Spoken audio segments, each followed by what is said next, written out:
Ciao ragazzi, qui Marchettino e oggi proviamo una bartina sotto steroidi, una bartona.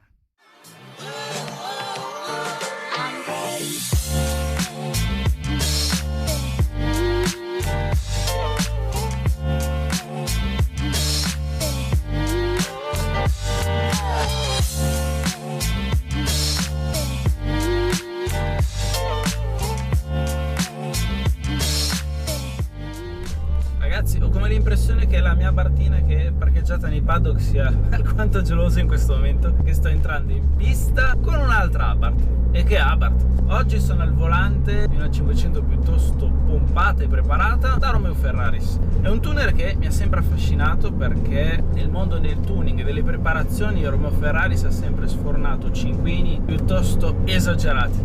E questo Fat Fight ne è un chiaro esempio.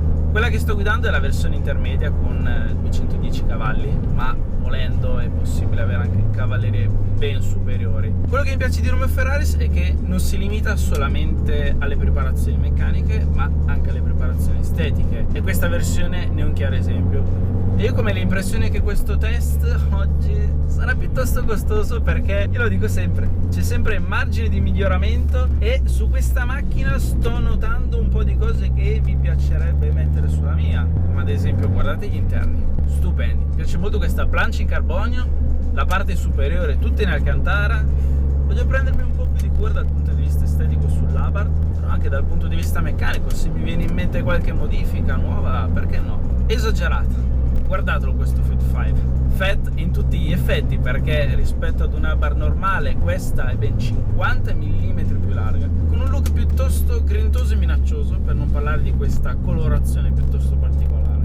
Devo dire che quando aprite gas si fa sentire. Adesso stiamo facendo il primo giro piuttosto tranquilli per mandare un po' in temperatura sia i pneumatici che il motore. Già arrivata all'ultima curva iniziamo un po' a scannare questa macchina perché mi incuriosisce tanto. Il livello di preparazione è alto, come numeri siamo vicini alla mia Abarth, però qui abbiamo altri accorgimenti per renderla più performante, come ad esempio delle sospensioni Bilstein. Sono curioso di vedere come si comporta anche con la carreggiata più allargata. Iniziamo il nostro giro.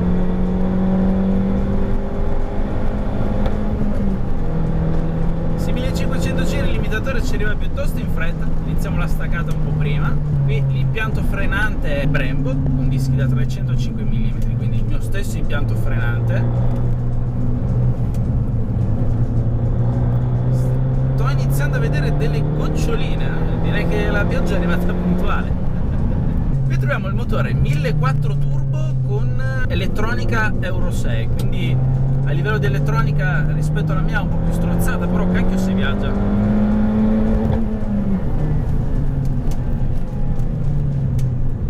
L'assetto fa veramente tanto lo trovo molto importante sull'Abarth, perché avendo un retrotreno così leggero in frenata risulta piuttosto ballerino. Questo esemplare, pur non avendo il differenziale autobloccante meccanico, quindi il TTC come sulla mia, la potenza riesce a scaricarla piuttosto bene.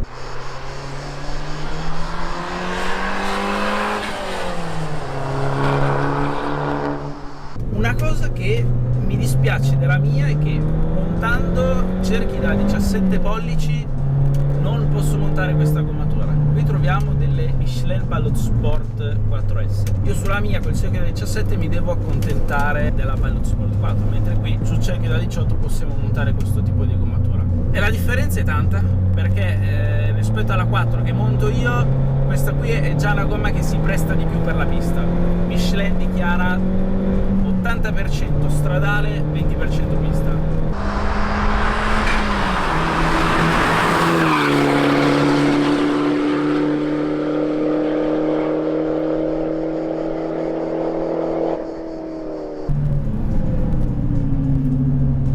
Se lo vedete dalla telecamera, il contagiri non è in chilometri orari, nel rettilineo non era 80 km orari, ma è in miglia oraria, perché questo esemplare originariamente era destinato per gli Stati Uniti. Poi Romeo Ferraris ha deciso di tenerla come esemplare demo car. Di serie l'Abarth la trovo essere una macchina divertente, ma con tanti limiti. con qualche accorgimento si riesce a renderla ancora più divertente e performante. Quindi tutti coloro che si vogliono cimentare in modifiche per renderla ancora più pepata, una delle cose più importanti è l'assetto e le gomme, perché queste due modifiche cambiano veramente tanto il comportamento dell'auto. Questo Fat 5 è tanta roba, dovrei riportare più spesso la parte in pista.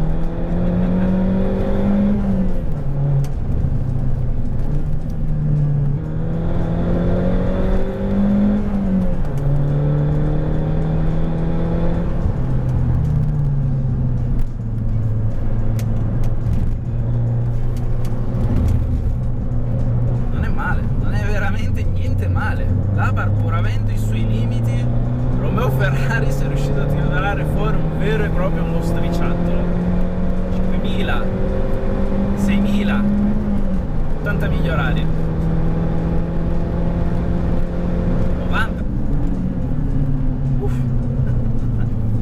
Bene, dopo 2 giri allegri direi che forse è giunto il momento di fare un giro un po' più tranquillo per iniziare a raffreddare un po' tutta la meccanica. Mi piace sempre provare, collaudare 500 Abarth con livelli di preparazioni per paragonarle, vedere le differenze con la mia, e finalmente sono riuscito a mettere le mani su una 500 preparata interamente da un preparatore, perché spesso mi capita di provare anche 500 di amici che la mappa fatta da uno, l'assetto da un altro, mentre qui tutto regolato e fatto da Romeo Ferrari. Se il pacchetto completo è veramente sorprendente, pur essendo una macchina che come elettronica vi ho detto una Euro 6, quindi risulta essere strozzata, al tempo stesso è una macchina che riesce a offrire un ottimo livello di prestazioni e anche fattore divertimento.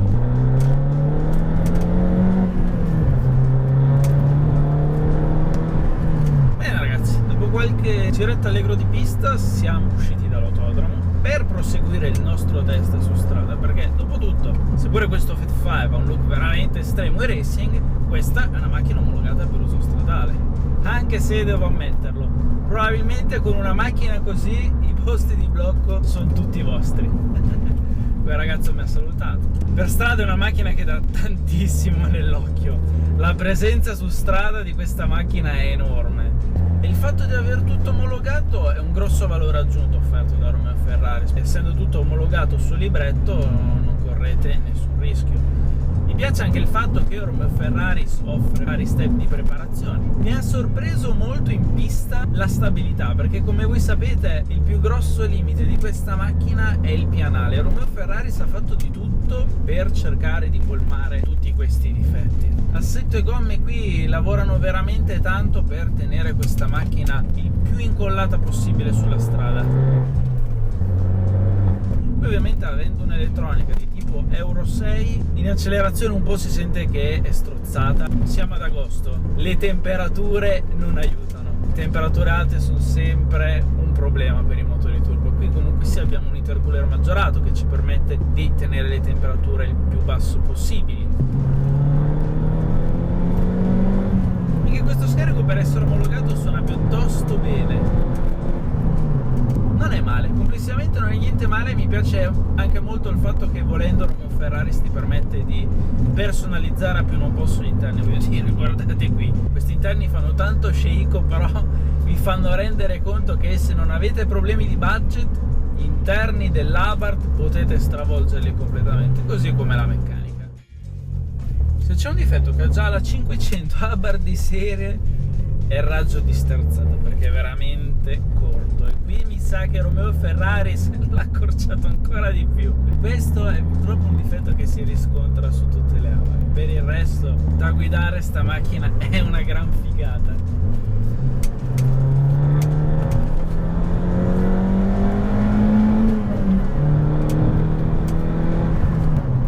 Ragazzi, mi sa che questo test drive mi costerà un pochino, perché mi sa che a fine video andrò da Romeo Ferrari se gli chiederò un preventivo per la plancia in carbonio, la parte sovrastante in alcantara e quei due mega cannoni messi in posizione centrale. Mi piacciono veramente tanto e suona piuttosto bene.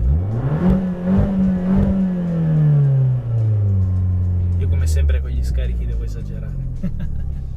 Per il resto io devo ringraziare Romeo Ferraris per avermi permesso di passare una giornata con un paio dei loro giocattoli, perché a fine video trovate il link per guardare anche la prova dell'Alfa Romeo Giulia Quadrifoglio modificata da Romeo Ferraris. E ragazzi, se vi è piaciuto questo video mettete like, iscrivetevi al canale se siete ancora fatto e come sempre grazie per la visione.